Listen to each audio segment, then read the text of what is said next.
permission to read? Please proceed if it's relevant. Thank you. This amendment restores the right of parents and guardians to receive assurance that their child's public school will not discriminate against their child based upon sincerely held religious beliefs of the child's family. Madam Speaker, it's my belief that Washington State is filled with a good-hearted people that do not wish to have discrimination in any space, including our public schools. And the underlying bill does talk about some levels of discrimination it wants to protect students from. However, what is missing from the bill and what was present in the initiative 2081 is the protection against discrimination for the parents and the families and the child's religious beliefs. And I feel that it's important that the state, including school staff and teachers or any school administration, does not get in between the parents and the child and their deeply held religious beliefs. We heard a few nights ago about religious exemptions for vaccine mandates, for example. We don't want schools or any public entity to get in the way between parents and children when they have deeply held religious convictions. That is their First Amendment free right to express their religion and practice their religion. We should be protecting those First Amendment rights as enumerated in our U.S. Constitution, our state constitution, and I urge its adoption. In the previous amendment, there was a threat potentially from the superintendent of public instruction that if there isn't widespread compliance in school districts, that funding could be removed. And if we don't clearly identify and define all the definitions within the bill and make sure that we're all talking about the same thing, it creates a liability trap for schools where people can sue based on certain things that are not well defined in the underlying bill or in the law. And that's not a risk our school districts can take right now, especially with liability insurance being so high, and especially with a lot of liability payouts being so high from schools because of problematic things that are happening in schools. This is a common sense amendment. It's not meant to essentially change anything about protecting against discrimination of anyone with a certain gender identity. However, it's very important that we make sure we clearly define things in the law, because if we don't define things clearly in the law, we heard about McCleary earlier, and there's plenty of other lawsuits, Madam Speaker.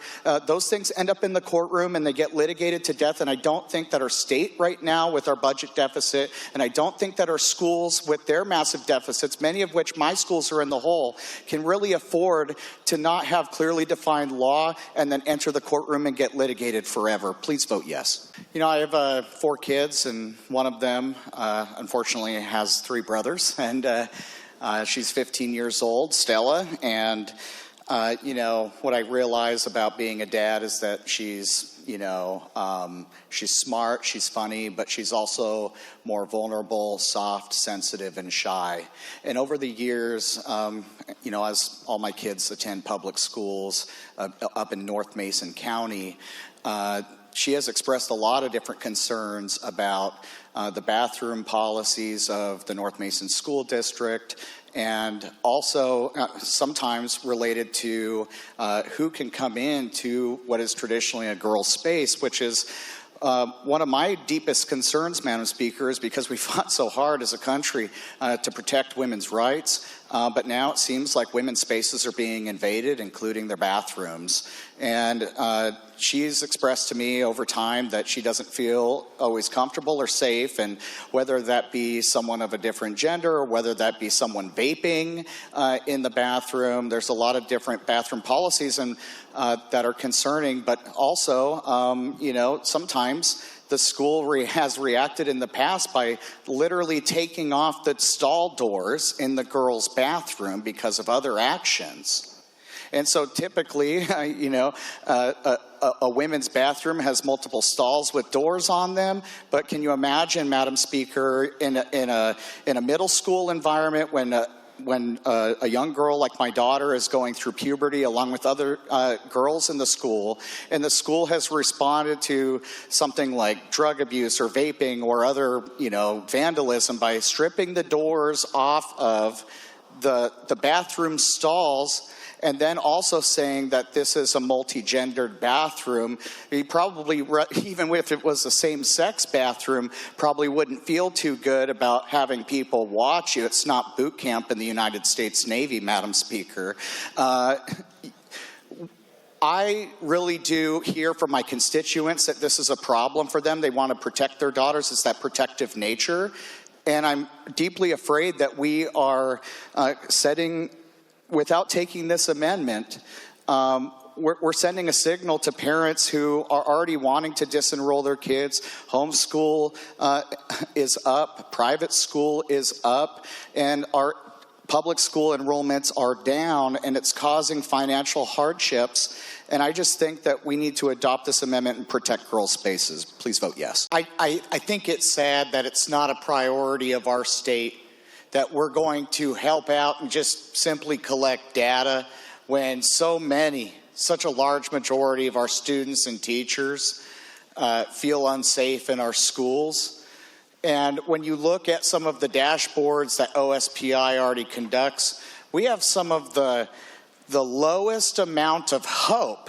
Hope is actually something that the OSPI measures. And we have some of the lowest amount of hope for our 12th graders in a very long time. I just think it's sad that we can't even collect data, and that's not a priority. We can't even collect data on how unsafe our schools are, and that's not a priority. Madam Speaker, we have a $72 billion budget and growing.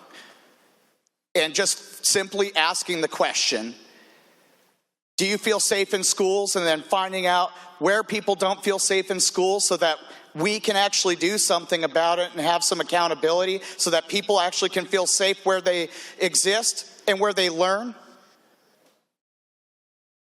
Please vote yes on the amendment, Madam Speaker, because priorities of government means that our paramount duty of education should be a safe place to be. Mr. Speaker, the amendment says to the extent of federal law, there is nothing in this amendment that precludes that, that would go against any violation of HIPAA or FERPA. The problem with mental health in Washington State, which has had some ability for 40 years, since the 1980s, to be able, what once used to be for talk therapy and substance abuse counseling, has now radically shifted. It's radically shifted the goalpost year over year, and parents can sense the ever-eroding rights that they have under the 14th Amendment of the U.S. Constitution.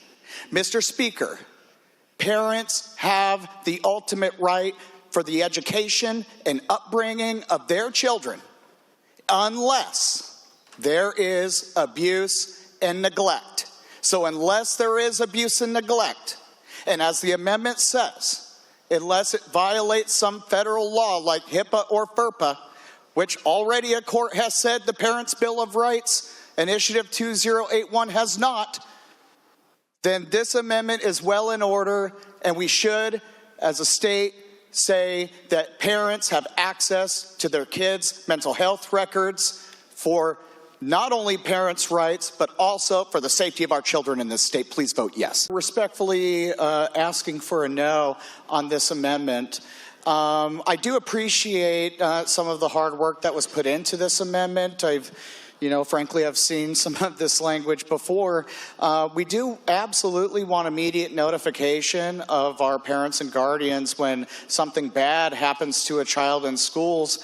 However, Madam Speaker, there's some fatal flaws written into this amendment. Of course, you heard the last line, and that last line says on school property.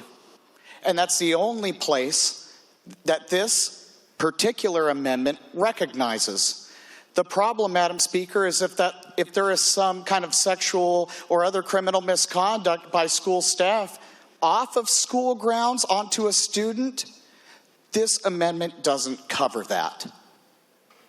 And that's the fatal flaw, Madam Speaker. And one more fatal flaw is that It enumerates, it lists and defines certain crimes, but not all crimes. And that, for me, is a huge problem. If there is any criminal misconduct, including sexual misconduct, of a child in our schools, parents should be immediately notified. And I do respect that this tries to drive at that immediate notification. It's a lot better than up to 48 hours later. But what's even worse, Madam Speaker, than 48 hours later is never at all, because it didn't happen on school grounds. This happened actually in my district, Madam Speaker, where a Shelton school district counselor was grooming and having sexual relations with his students in his care. But he was taking them off campus, and not only to have sexual relations with young girls who were minors, people he was supposed to be protecting and defending, in loco parentis, Madam Speaker, in place of parents. But he violated those girls, and then he even fed them drugs at his house. Madam Speaker, with this amendment would not even recognize that as a problem. It would not immediately notify in that particular circumstance, and I think that's the fatal flaw. I think we could do a little bit better on a future amendment here. Please vote no. This amendment is similar to a previous amendment that we heard earlier in the debate. This is about the immediate notification of parents when there is any kind of criminal activity or sexual assault or sexual misconduct by school employees, staff, teachers, anybody within the school, including if those staff lure or groom or take a child outside of school grounds in order to do them harm, that when it is even alleged and not just a reasonable cause, that parents should be notified immediately. Mr. Speaker, as a father of 4 kids, I would be absolutely disgusted to know that one of my kids had some kind of sexual misconduct placed upon them in our schools, and I didn't know, not for one day, but 2, possibly 2 days, 48 hours later. That, Mr. Speaker, is unacceptable to me, and I know it is unacceptable to the vast majority of Washingtonians. We want immediate notification when bad things happen to our kids in schools. We do not want to wait. Please vote yes on the amendment. The good gentleman from the 19th makes some good points about working families, but circling this back around to Initiative 2081, the Parents' Bill of Rights, I think what's critical to understand is that hundreds of thousands of people in the state of Washington signed on the dotted line this initiative, which was then by a vast majority passed by this legislature, Mr. Speaker, because we have seen a stunning disenrollment in our schools, and parents are sick and tired of feeling like school districts and their child's schools are hiding things from them, like what they are learning in school, their curriculum, their textbooks, and other things. Mr. Speaker, when we lose trust, when parents lose trust in school districts, what we see with that disenrollment is a lack of funding to our schools. It means lost levies. It means lost bonds. And it means that our school districts are going into the red. It means that as we see right now, we've never spent more than we've ever had before. 3 times that of inflation, but we have the lowest scores in 3 decades. Mr. Speaker, this amendment is a critical trust-building tool. It might be hard, but Mr. Speaker, when you've hidden things from parents, it is hard to rebuild trust. It should be hard to rebuild trust, and it's that hard work that schools and school districts and everyone involved must do in order to rebuild the trust so that we can make our schools whole again. We should not be hiding curriculum. We should not be hiding textbooks in the classroom or in a school library.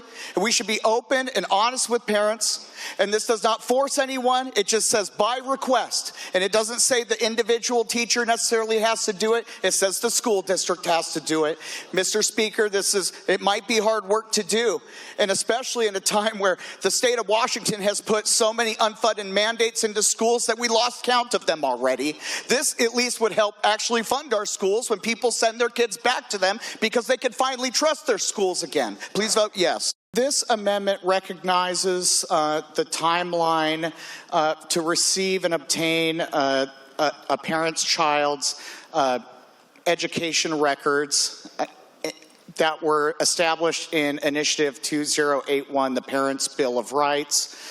Essentially, what the underlying bill does is it says that you can have up to 45 days to provide access to parents their child's education records. And what this amendment would do is bring it back to what the Initiative 2081 previously stated in its current law right now, which is 10 days. I think, Madam Speaker, that 10 days is a reasonable amount of time to be able to get your child's records from the school, and that 45 days, essentially a month and a half, is far too long potentially to wait under the underlying bill. I think what parents want in the state of Washington is to be able to obtain their child's records as fast as possible, urging its adoption. All this amendment does is removes all provisions in the underlying bill related to the Statement of Student Rights. And why that's important, Mr. Speaker, is because these student rights that have been just essentially just kind of made up and put in here are very inaccurate and could cause a lot of problems. We heard a little while ago that we wouldn't want to put any unfunded mandates into our schools, yet if we don't accept this amendment, that is exactly what you will be doing with the whole new host of enumerated rights in this bill, some of which are ill-defined. Vote no on unfunded mandates, Mr. Speaker, and vote yes on this amendment. It is true, students do have rights in our state. They have a right to a free and appropriate public education. But the underlying bill, as we heard earlier, if you don't comply, OSPI, Chris Ragdoll, is going to come after you and take away your school's money because the school and the duly elected school board isn't going to follow Chris's very deeply held ideological beliefs. Students do have rights, Mr. Speaker. They're in our state constitution. They're in our current state law. And you know what? Parents have rights too. It's called Initiative 2081, the Parents' Bill of Rights, which is current law. Parents have those rights. But this underlying bill seeks to undermine those rights and undermine students' rights and destroy families. Vote yes on the amendment. Madam Speaker, I've been, ever since I saw this bill, upset. I've been angry, maybe even a little combative. Madam Speaker, I've had people, parents in my district, email me thousands at a time, afraid of this bill. They were actually hopeful. I stood in the same exact spot last session, excited. We passed the Parents' Bill of Rights, Initiative 2081. And a father in my district told me that when that initiative was passed, he had previously removed his 5 kids from public schools, but now he was going to put his 5 kids back into schools, into our public schools again. It was hope. It was hope in the beginning of rebuilding some trust with that family. But now with the threat of this bill, if it weren't to die tonight, that family is going to pull their 5 children out of the schools. That's almost $20,000 per pupil per year. We know that the trust is waning in our K-12 system. It's not only driving a wedge between families and the slow erosion of parents' rights in the state of Washington, but also it's harming our schools, which harms our communities. It harms them financially, as well as it harms the trust that the public has in them. Madam Speaker, I think that there's a lot of people probably afraid of this tonight, but probably not surprised. Like the good member from the 2nd said, there was a lot of people that probably predicted that we would be back here again. And that's sad. It's sad because parents have the absolute right for the education and upbringing of their children, unless there is child abuse and neglect that has been litigated over and over in the U.S. Supreme Court over decades. I don't co-parent with the government, and the schools have concerning secrecy policies where we're hiding curriculum and mental health records and so many other different things. Pierce County itself, Madam Speaker, over $50 million in payouts for sexual assaults in schools. Madam Speaker, the state doesn't own our kids. Please vote no on this bill.